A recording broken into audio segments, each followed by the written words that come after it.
নমস্কার, ডিজি ইনফরমেশনে সকলকে স্বাগত। আজ আমি আলোচনা করব আসাম রাইফেল হাবিলদার ক্লার্ক। হাবিলদার ক্লার্কের গ্রাউন্ড কেমন হয় এবং টাইপিং টেস্ট কেমন হয়, আমার নিজের অভিজ্ঞতা আমি শেয়ার করব। তোমরা ভিডিওটা প্রথম থেকে শেষ পর্যন্ত দেখো, ভিডিওটা শেয়ার করতে পারো এবং তোমরা চ্যানেলটা সাবস্ক্রাইব করে রাখতে পারো। আমার গ্রাউন্ড ছিল Assam rifle training centre and school, Diphu. আসামের একটা জায়গা দিফু। এই দিফুতে আমার কিন্তু ফিজিক্যাল টেস্ট এবং ফিজিক্যাল মেজারমেন্ট টেস্ট এই দুটোই ছিল। ট্রেনিং সেন্টারের কিছু ফুটেজ তোমরা দেখতে পাচ্ছ, তোমরা এই ফুটেজগুলো দেখো, তারপর আমি বলবো তোমাদেরকে গ্রাউন্ডের কথা।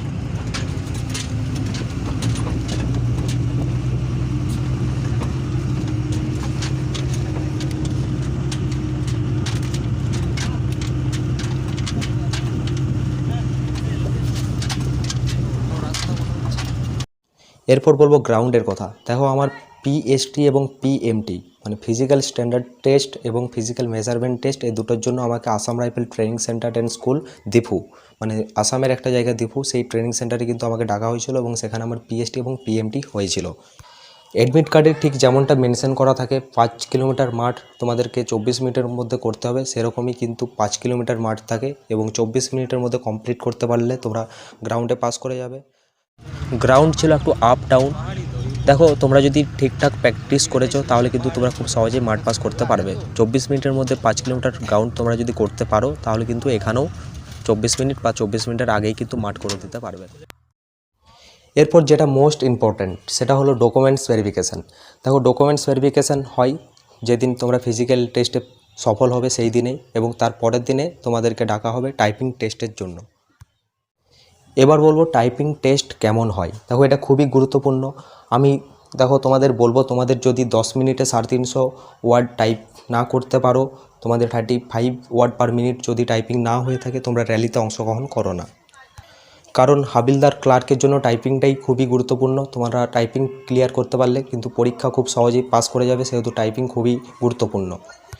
ফিজিক্যাল টেস্টে যতজনই পাস করুক না কেন, টাইপিং টেস্টে 10 মিনিটে 350 ওয়ার্ডের বেশি কেউ যদি টাইপিং না করতে পারে তাহলে কিন্তু সে ওখান থেকেই রিজেক্ট হয়ে যাবে এবং রিজেকশন লেটার পেয়ে যাবে।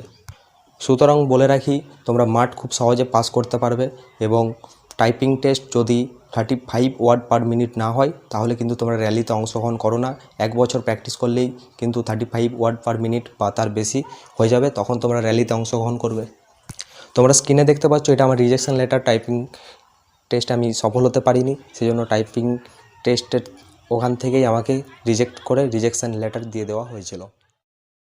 এরপর আমি বলবো, যাদের টাইপিং টেস্ট মিনিটে 35 হয় না বা 10 মিনিটের মধ্যে 350 ওয়ার্ড টাইপ করতে পারো না, তারা শুধু র্যালিতে অংশগ্রহণ করো না। কারণ আমাদের পশ্চিমবঙ্গ থেকে আসামের র্যালি দিতে যাওয়া এটা অনেকটা কস্টলি হয়ে যায়, এবং যাদের মিনিটে 45 বা 50 ওয়ার্ড টাইপিং করতে পারো, যারা টাইপিং টেস্ট 10 মিনিটের মধ্যে 450 ওয়ার্ড টাইপিং করতে পারো, তারা কিন্তু র্যালিতে অংশগ্রহণ করতে পারো।